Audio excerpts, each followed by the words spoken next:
네, 오늘 시그널픽에서는 국민의힘 청년 최고위원회 출마하신 우재준 의원을 모시고 자세한 얘기를 나누겠습니다. 의원님 어서 오세요. 안녕하세요. 네, 반갑습니다.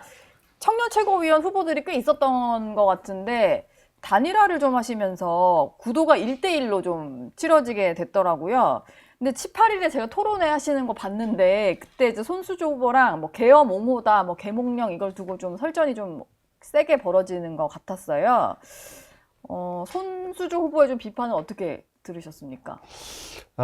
저는 우리가 찬탄 반탄의 싸움에 있다고 생각하진 않아요. 저는 예. 계속해서 이야기하는 게 탄핵에 반대한 사람들의 마음도 이해할 수 있고 탄핵에 찬성한 사람의 마음도 이해할 수 있다. 우리가 당내에서 서로 이해하려는 노력을 많이 하면 네. 서로 갈등을 조금씩 좁혀갈 수 있고 그렇게 하면 과거를 극복할 수 있다. 과거를 극복하고 이제 미래로 나아갈 수 있다라고 예. 이야기를 하는데 그럼에도 불구하고 국민적 시야를 우리가 생각을 해야 되기 때문에 적어도 분명한 그 한계선이 있어야 한다. 그게 계엄을 적어도 옹호해서는 안 된다. 계엄을 옹호하지 않아야 한다는 건 우리가 그냥 마음속에서 계엄을 옹호하지 않는 것도 있지만 네. 국민의 시야에서 봤을 때는 우리가 마치 계엄을 옹호하는 정당처럼 보일 만한 행동이나 언행도 해서는 안 된다. 여기까지 나아가야 한다고 생각하거든요. 예. 그렇다면 몇 가지 우리가 주의할 점, 그 중에 대표적인 게 계몽령이었어요. 제가 대표적 예시로 든 겁니다. 네. 왜냐하면 계엄의 긍정적 효과를 강조한 표현이거든요. 계몽령은. 단어가 좀 긍정적인 이미지 있다 맞아요. 보니까요. 예. 계엄을 통해서 국민들에게 많은 홍보를 했다. 어떤 점들을 많이 알렸다라는 거기 때문에 그 자체로 계엄을 옹호한다고 국민들께 해석될 수 있는 그런 표현들입니다. 네. 그런 것들을 하지 말자라고 조금 이야기를 했는데 거기에 대해서도 좀 지나치게 관대하게 해석하시는 거 아닌가. 그렇다면 만약에 그런 행동까지 우리가 다 할 수 있게 한다면 과연 우리 정당이 국민들로부터 사랑받을 수 있는지 그러면 내년 지방선거를 어떻게 치러낼 수 있는지 네. 이런 부분들이 좀 우려가 된다고 생각을 했습니다. 전한길 씨에게 쓰신 편지가 한참 화제가 됐었잖아요. 네. 이제 대구에서 어떤 학원 강사하실 때 사제지간으로 만난 사이로 이렇게 좀 공개가 되셨는데 네. 최근에 뭐 전한길 강사와 뭐 얘기를 좀 나눠보셨거나 그 스승께 보내는 편지 이후에 좀 답이 오거나 한 게 있었나요? 영상으로 선생님이 몇 번 이렇게 그 답은 있으셨어요. 그리고 제가 문자를 보냈는데 문자에도 답을 좀 해주시고 그렇게 네. 해서 몇 번 대화도 있었고 그리고 뭐 대구 전당대회 때 현장에서 악수하면서 간단하게 그쵸. 이야기하고 뭐 그렇게 했었습니다. 예. 뭐라고 하시던가요? 제가 오해다 이러시나요? 예. 뭐 문자나 뭐 이렇게 만났을 때 이야기는 뭐 사적인 거니까 말씀드리지 않고요. 그래도 영상으로는 응원한다고 하시긴 하면서도 네. 뭐 또 반대편 후보를 지지하고 뭐 그러시더라고요. 아, 예. 그러시구나. 네. 전한길 후보가 지금 전당대회 내내 좀 후보라고 제가 말을 했나요? 전한길 씨가 이제 후보들 사이에서 내내 화제가 됐던 인물인데 네.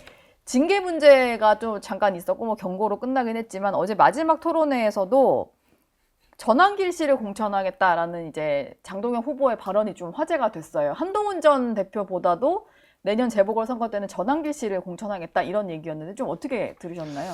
저는 매우 우려되는 발언이었습니다. 예. 아마 조금만 객관적으로 생각을 하면 아마 그래도 한동훈 대표가 우리가 여당 견제함에 있어서 굉장히 잘했던 사람이고 지금도 잘하고 있는 사람이라는 건 좀 쉽게 알 수 있다고 생각합니다. 예. 이번에 조국이 무슨 이건 사면 받은 게 아니다 탈옥한 거다 탈옥이다. 이런 말들도 정말 국민들에게 잘 와닿게 이렇게 지금도 여당과 싸우고 있는 게 저는 한동훈 대표라고 생각을 합니다. 예. 그럼에도 불구하고 장동혁 의원 후보께서 굳이 그 사람 더 잘 싸우고 있는 사람은 전한길이다 이렇게 표현하는 건 저는 악의적인 의도가 있는 거다라고 생각을 해요. 예. 그리고 적어도 장동혁 후보만큼은 저는 그렇게 말하면 안 된다고 생각을 합니다. 예. 그냥 다른 관계가 별도 없었던 것도 아니고 그 0.5선에 뭐 의원을 사무총장으로 만들었던 것도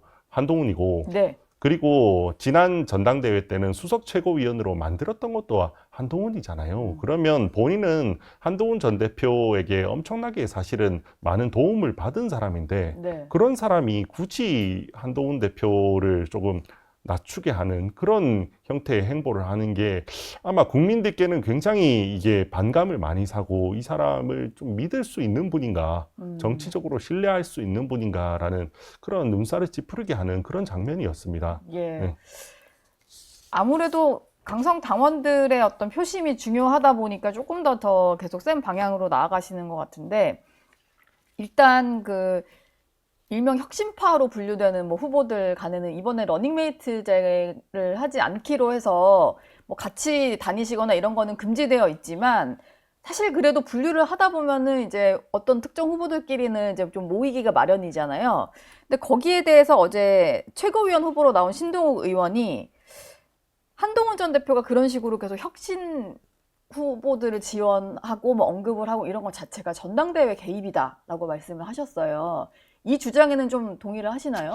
저는 그 후보자가 그렇게 이야기를 해서는 안 된다고 생각해요. 예. 물론 그 당원들이나 유권자들 입장에서는 이렇게 구분을 해서 어느 정도 이렇게 여기가 한 팀이구나, 저기가 한 팀이구나 이렇게 해석하시는 건 하실 수 있다고 생각을 해요. 네. 그럼에도 불구하고 우리가 러닝메이트가 금지되어 있고 실제로 대부분의 후보들이 러닝메이트로 뛰지 않았습니다. 네. 각자의 뭐 주장들을 열심히 하려고 했고, 제가 봐도 한 명 한 명의 이야기들을 들어보면 이렇게 구분되지 않는 중간에 있는 분들이 굉장히 많습니다. 화합을 네. 이야기하시는 분도 많고, 예. 저만 해도 당장 뭐 탄핵에 반대한 사람들의 마음도 충분히 이해한다. 탄핵에 찬성한 사람들의 마음을 충분히 이해한다. 이런 입장인데, 뭐 그걸 굳이 이렇게 분류하는 거를 뭐 유권자들은 할 수 있습니다. 근데 다만 그걸 후보자들이 더 나서서 그걸 조장하는 형태는 하지 않아야 한다고 생각합니다. 예. 지금 한동훈 대표께서 전 네. 대표께서 저는 이번 전당대회에 거의 참여하지 않으셨다고 생각을 해요. 그러게요. 그냥 정부를 향한 글, 뭐 조국 맞아요. 전 대표 관련된 글을 올리시고. 근데 오히려 신동욱 후보께서 그런 식으로 더 프레임을 씌워서 마치 이 사람들이 한동훈 편이니까 이제 그게 아닌 뭐 자기가 어떤 뭐 정치적 이득을 얻으려고 하는 그런 시도라고 조금 생각을 해요. 예. 그래서 굳이 그런 행동은 적어도 후보자는 하지 않았으면 좋겠다라는 생각입니다. 전당대회가 한창 진행이 되고 있고, 그 결선 투표로 가지 않는다면은 22일에 당대표 후보가 이제 선정이 될 텐데, 아무래도 후보가 4명이나 되다 보니까 당대표 후보들도 결선 갈 수 있다라는 관측들이 좀 나오는 것 같아요. 근데 김문수, 장동혁 후보가 1, 2위를 할 수 있다는 가능성이 좀 언론에서는 제기가 되는 상황이거든요. 근데 실제 당 분위기는 어떤지가 좀 궁금합니다. 뭐 저도 그렇게 보고 있습니다. 각종 여론조사에서도 예. 지금 김문수, 장동혁 후보가 1, 2위로 달리고 있고, 그러면 아마 그럼에도 불구하고 한 후보가 과반을 넘지는 못할 것 같아요. 그러면 두 후보가 현재로서는 뭐 결선 투표를 갈 가능성이 높지 않을까라고 네. 생각을 하는데, 또한 조금 침묵하는 뭐 저는 보수표들이 꽤나 있다고 생각을 하거든요. 예. 침묵하는 보수표들, 특히 여론조사는 대부분 전화로 하기 때문에 그런 분들이 응답하지 않을 수 있어도 오히려 이 직접 투표는 문자로 저희가 들어갈 수 있기 때문에 여론조사보다도 오히려 더 쉬워요. 투표에 참여하는 것은. 투표 참여하는 게 더 쉬워요. 예. 그러면 그런 분들이 조금 더 많이 참여한다면 또 네. 표심이 어떻게 흐를까라는 부분은 조금 달라질 수 있다라고 생각을 하고 있습니다. 물론 이제 정당들이 당원들 중심으로 돌아가야 되는 것도 많고, 특히 뭐 민주당 같은 경우는 당원 주권 정당 뭐 이런 얘기까지 하면서 당원들 챙기는 게 있는데, 사실 걱정이 되는 것은 당심과 민심이 좀 괴리되는 상태가 이어지다 보면 이게 좀 국민적인 선택은 못 받는 정당이 될 수 있잖아요. 근데 좀 탄핵에 찬성을 하고 윤석열 전 대통령도 다시 받을 수 있다, 뭐 재입당 얘기를 하시는 두 후보가 1, 2위가 될 경우에는 국민들이 이제 국민의힘 바라보는 시각이 좀 달라질 것 같긴 하거든요. 그런 우려는 좀 없으신가요? 뭐 그런 우려가 전혀 없진 않죠. 그래도 네. 우리 당원들께서 현명하게 판단해 주실 거라고 생각을 합니다. 예. 그리고 뭐 당원들께서 꼭 뭐 탄핵에 대한 입장만으로 지금 결정을 하고 계시지는 않다고 생각해요. 오히려 김문수 후보 같은 경우는 당의 통합에 대해서 엄청나게 이야기를 많이 하고 계십니다. 네. 지금 장동혁 후보 그리고 뭐 다른 후보들 같으면 좀 한쪽의 입장을 좀 강하게 대변하는 측면이 있어요. 그에 비해서 김문수 후보 같은 경우는 조금 더 모두 품고 가겠다라는 통합을 이야기를 많이 하고 계시고, 예. 그런 점에서 더 당원들께서 좀 지지하는 분들도 있으신 것 같아요. 그러면 적어도 지금 당원들의 말이 전부 다 뭐 윤어게인 또는 뭐 무조건 탄핵에 반대가 맞았다. 뭐 이렇게 해석되는 거라고 해석하는 건 좀 어렵지 않나라고 생각이 듭니다. 그러니까 너무 언론이나 이제 보는 시각이 이분법적으로 이제 맞습니다. 갈라놨는데 모두가 그런 것은 아니다. 네. 뭐 그런 말씀이신 것 같아요. 저희 영상 많이 시청해 주시고요. 좋아요, 구독, 댓글, 알림 설정 꼭 부탁드리겠습니다.